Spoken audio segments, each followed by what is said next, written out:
Well, before Arsenal was knocked out, they first dealt a double injury blow of Tomiyasu in the 8th minute and William Saliba 13 minutes later after Tomiyasu was substituted for Ben White. Welcome to Rokani Media Football. It's this time of the day when we come out and really bring you what we call how it happened, but there is a lot of bad news surrounding Arsenal that I need to first go in and really let you know about, because two players walking off the field of play like that, it's pretty worrying. Yet one of those has been so much pivotal into the season of Arsenal, and that is William Saliba. Smash the like button, comment and share.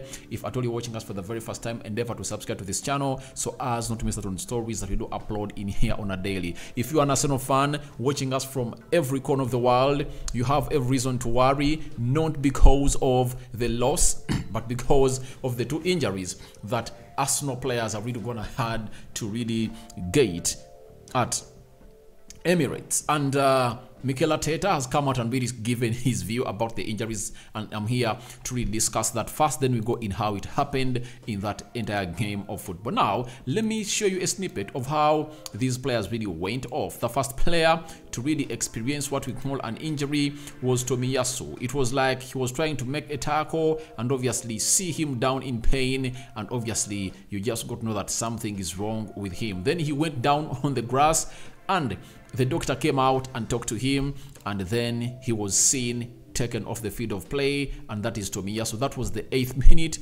and Tomiyasu was off, and Ben White, who was seated on the bench, just found himself onto the field of play. That is Ben White for you. Then 13 minutes later, in the 21st minute, William Saliba was not feeling well, and obviously he was really taken off the field of play, and Rob Holding came on through to play into that position of William Saliba. So Arsenal really got two injury blows in a space of 13 minutes. It's not news that you would love to hear right now. You know, it would have been better if at all Arsenal was knocked out and a player like Saliba doesn't get injured. But do you think he was going to get injured? I believe Saliba's injury was just 2-3 matches away from happening. Do you know why? He has played literally every Arsenal game in the league. So he was at the World Cup, he came in through, and he played in the UEFA Europa League knockout stage away in Sporting Lisbon. He played on Sunday against Fulham and then played today on Thursday, and I think it looked like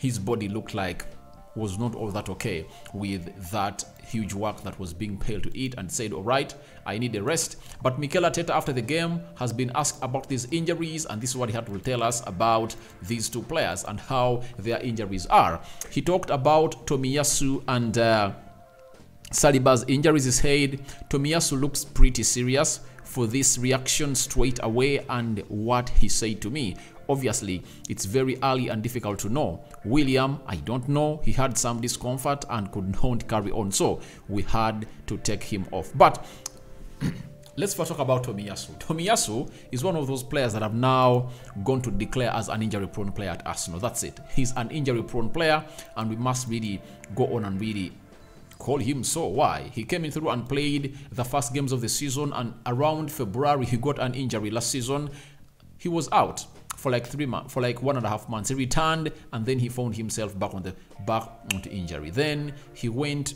to the preseason, he recovered, and when he came back to the preseason, he found himself injured again, and it's not all rosy for Arsenal. And to show that it is really serious, this is how Tomiyasu has left Emirates today. He has left Emirates on clutches. That is Tomiyasu for you, and an assessment is going to be made, I think, within 48 hours, and will be let known by the medical team of Arsenal whether Tomiyasu is going to come back early enough or he's really going to stay out for some good time.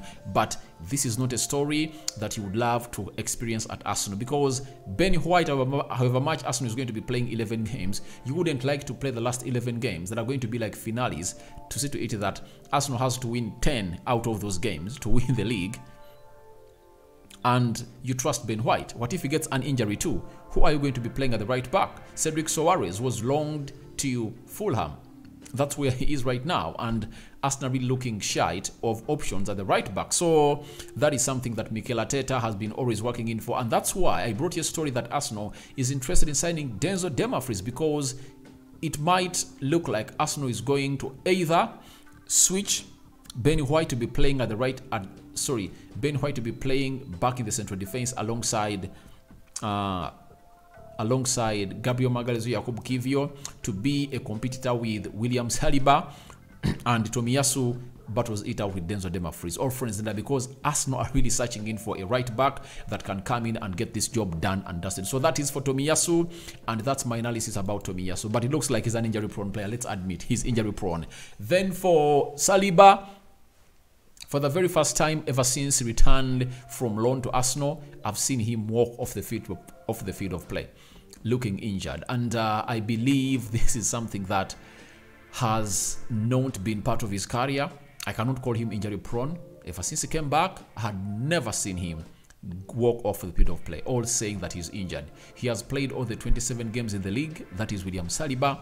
And he has been so much pivotal into that central defense. The way he really paired up and partnered with Gabriel Magalhaes had really given Arsenal lots of hopes. And this is where the question marks are going to be raised as they take on Crystal Palace on Sunday. But as I told you in the match reaction, that if there is someone who loves Arsenal, it's none other than God. You know, just imagine if at all Arsenal had a William Saliba injury for the next 2-3 games. You get?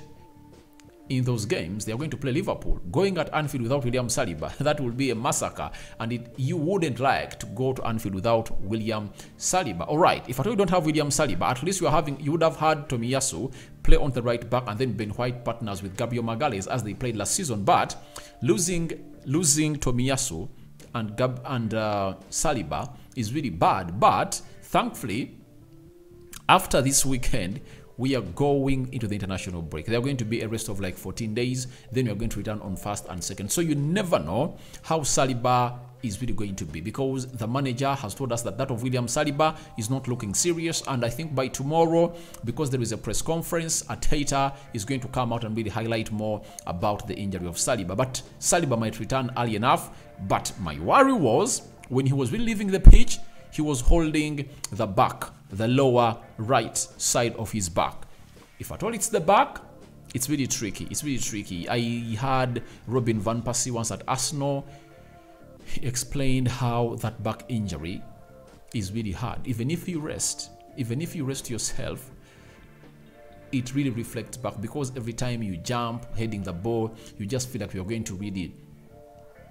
just going to really get back into that back pain. So it is really hard to heal. Even if it heals 100%, your mind takes a lot of time to get to know that it has totally healed. So let's wait and see what the report is going to be from the medical team of Arsenal. And I think on Friday, that is today, in the press conference that Mikel Arteta is going to hold at London Conley, he'll come out and really give us the update onto William Saliba. Now, let's go into how everything happened on the field of play as Arsenal was knocked out of the UEFA Europa League. Minus the injuries that we discussed, that is Trincao. In the 14th minute, he went in for the curling effort, and it really curled into the side net. It never really went in, but it was really close. That is Trincao. After Trincao going in for that effort, then a man known as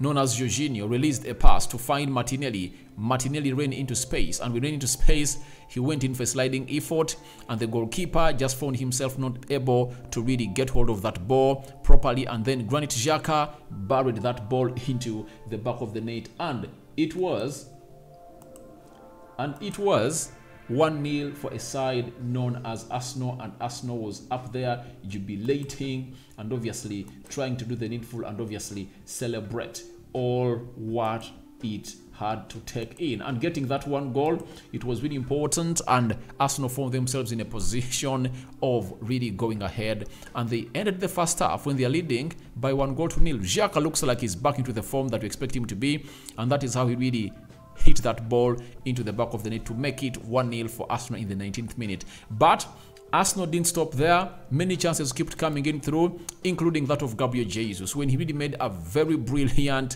footwork and he found himself onto the target. The goalkeeper saved the first shot. Then on trying to really get back that ball, he just found himself putting it outside the byline, and it was a goal kick for Arsenal. But it was a wonderful footwork display from the Brazilian, and I think that marked the end of his game, as the manager never brought him back in the second half, having played 45 minutes. But you'll understand why he was played 45 minutes, because the manager knew that this game could go into extra time. When you bring him on around the 60th minute, then that means we're going to play close to 60 minutes, yet you wouldn't like to see him play those minutes when he is just returning in from injury and is being managed very well, and he is really trying to find himself in a position of really getting back. That is Jesus having a very good display into that game. Now, in the 53rd minute, yellow card was given out to Ugarte, the man who was red carded for having fouled Bukayo Saka. This was the first bookable offense that he committed, and the referee told him, go into my book, and he was booked. Look at Martinelli and how he was really turned over by this gentleman. So he was booked, and then the referee told him, let's play on. Then in the 61st minute, this is the goal that was really scored by Gonk Alves. This man really went in for this effort, and it was really great. And Ramsdale couldn't help himself. Look, he couldn't help himself, and the ball went into the back of the net. Look at him trying to stop it, but he couldn't. I think a mere tip or a mere touch onto that ball gets it out of direction. That's it. So it's not like he miscalculated the flight of the ball. It was just the brilliancy of Gonk Alves, a very good stunner, and obviously it went into the back of the net. And see the Sporting Lisbon boys celebrating there. And after that goal going through, Zinchenko took what we call the team together after Sporting Lisbon equalized and was telling them, we have to fight to win. And by the way, Arsenal put up the fight, but to me, I believe it wasn't the day of Arsenal. It wasn't their day. It wasn't their day. Then later, we saw a yellow card being flashed to Rob Holding by the referee. Obviously, then the manager brought on Thomas Partey and Bukayo Saka. The game changed, but they couldn't find a shot on target. And now in the 71st minute, we see this coming in through, and this is where Aaron Ramsdale showcased how good he was, because this ball was supposed to be going in, this strike coming in from Edwards, Mike, the English guy that plays for Sporting Lisbon, very talented. I'm asking myself why he's still playing for Sporting Lisbon. I think supposed to be playing for the Premier League right now, but he missed out onto that. That is Michael Edwards, and everything never went the way he wanted to go. But it really deflected off the face of Ramsdale, and Ramsdale went down for treatment. It's the face of Ramsdale that denies him to score that goal. 19 minutes to the end of the 90th minute. Then we went into the extra time, and guess what?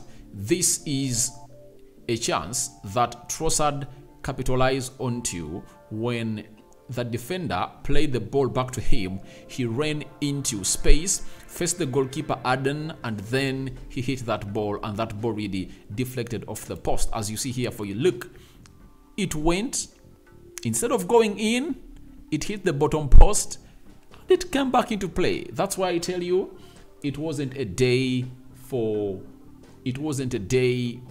Arsenal, because on your day that goes in. Then later there was a shot coming in from, it was a header coming in from Gabriel Magalhaes. It was really taken off the line by the goalkeeper Aden, and then again there was another shot directed at the goalkeeper, and he really kept it out of the goal. That is Arsenal for you. And I think they never had any other chance.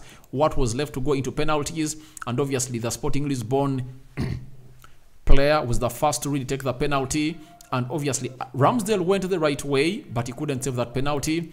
Captain Odegaard came in through, sent the goalkeeper the wrong way, and really placed it into the bottom corner. That is Aaron Ramsdale.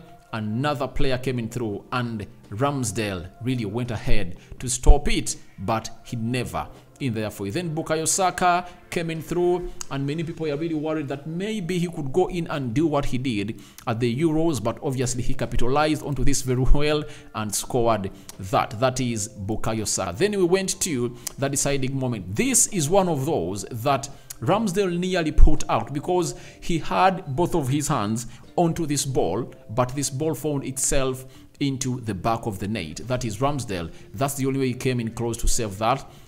Trossard came in through. His penalty was almost saved by the goalkeeper, but obviously he just put it in the back of the net. And then the moment of reality came in through. Another Sporting Lisbon guy came in through and scored. That was the fourth penalty. And then there came Martinelli and they grabbed him. Sporting Lisbon came in through and scored their goal. And obviously that marked the end of Arsenal in the tournament of the UEFA Europa League. So that's how it happened, with an injury update of William Saliba and Tomiyasu. And that's what I had for you guys. Thank you for watching. In through, smash the like button, comment and share. Your reactions to everything I've talked about here are welcome in the comment section below. Rokani David remains my name. Don't forget to subscribe. And this is Rokani Media Football. Your reactions are welcome. May the Almighty Lord bless you abundantly. I sign out for now. See you later. Hard luck, Arsenal. Let's wait and see what Mikel Arteta tells us about the injuries of the players Saliba and Tomiyasu today in the press conference ahead of the game on Sunday. I'm out.